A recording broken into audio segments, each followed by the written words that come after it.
Okay, welcome back to my class. Today we'll discuss a very interesting topic, and that is balance of payment. You are knowing every country used to maintain the record of transactions that take place between resident of country with rest of the world during a financial year.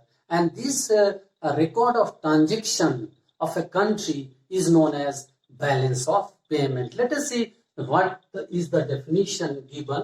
It is a systematic record of all economic transactions between the resident of a country and the rest of the world during a financial year. It means balance of payment is a systematic record of all economic transactions between resident of a country with rest of the world during a financial year or during a particular period of time. So let us see what are the different economic transactions which takes place between the resident of a country with rest of the world. And so economic transactions which are recorded into the balance of payment is number one is trade in goods, and trade in goods is also known as visible items. So let us see the trading of goods are recorded separately into the balance of payment. So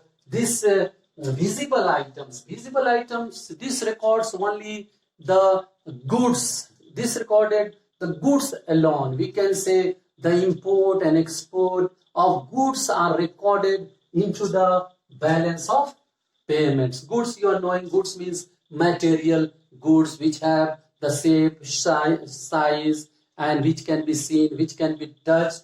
And the second item which are recorded into the balance of payment is trading services. Trading services means invisible items. So invisible items are the item which cannot be seen, which cannot be touched. So let us see, invisible item consist of various types of the services such as the we can say, let us see, shipping services, banking services, insurance services, this communication services, tourism services. So various types of the services which are taking place in between the two countries. So this import and export of services are recorded into the balance of payments. The third item which are recorded into the balance of payment is unilateral transfer. Unilateral transfer is also known as transfer payments. Transfer payment is one-sided payments. It means one-way transaction. One-way transaction means the recipient is not required to repay the amount which he or she or the country has received. So unilateral transfers are recorded. This unilateral transfer includes the transaction of gifts, transaction of donations, transaction of economic aids, transaction of remittances, etc. This fourth item which are recorded into the balance of payment is the capital transfer. So capital transfer, it means consists of capital receipts and capital payments. Capital receipts consist of borrowings. Borrowings means loans, and sale of assets. It means capital receipt can be received by the borrowings or by the sale of assets. And capital payments means repayment of loans and purchase of assets. So this economic transactions in balance of payment consist of transactions in terms of trade in goods. Trade in goods means only goods alone, means only goods, not services. Then trade in services. The second item is trade in services. Third one is unilateral transfers.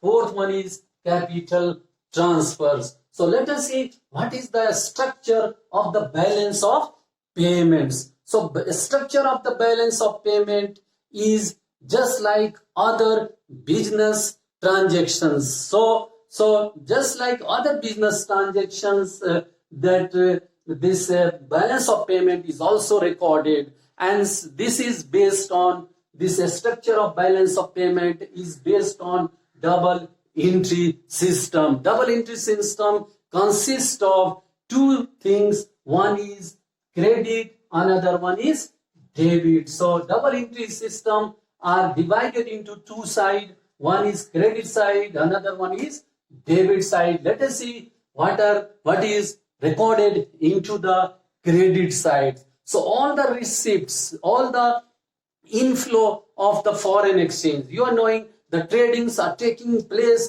in terms of foreign currencies, in terms of foreign exchange. So transactions are taking place in terms of the foreign currencies. So certainly let us see this credit side, this is the receipt side, and this recorded, this means inflow of foreign exchange. Credit means receipt and receipt means inflow of foreign exchange. So whatever the inflow, what's of the foreign exchange coming into the country, so what are the various sources of the foreign exchange of which are coming into the country are recorded into the credit side. So this credit side recorded the inflow of foreign exchange. Let us see, this credit side includes the export of goods. So whenever we export the goods, we'll receive the amount of money, and that receipt of amount of money is recorded into the credit side. Credit means this is positive side. It means this will be recorded into the positive side. And then export of services. Any type of services, if we'll export, whether we'll export the banking services, insurance services, any other type of services, whatsoever the services are exported to the foreign countries, and the income earned, that will be recorded into the credit side. Then unilateral transfer received. So unilateral transfer received, if we receive the gift, we receive the donation, if we receive the aids, so economic aids, so that is recorded into the credit side. And another one is capital received. So capital received means borrowings. Capital received can be received by the sale of assets. So when we'll sell our assets, suppose even Indian shares are sold into the foreign countries, into the if the foreigners, they used to buy or the bonds or the shares from the share market. So certainly there will be the inflow of foreign exchange, and that will be recorded into the credit side. So let us see, the credit side will record all inflow of foreign exchange. This may consist of export of goods. This may consist of export of services. This may consist of unilateral transfer receipts. This may consist of record of capital receipts. Other side, let us see, is the debit side. Debit side is payment side. Payment side means negative side.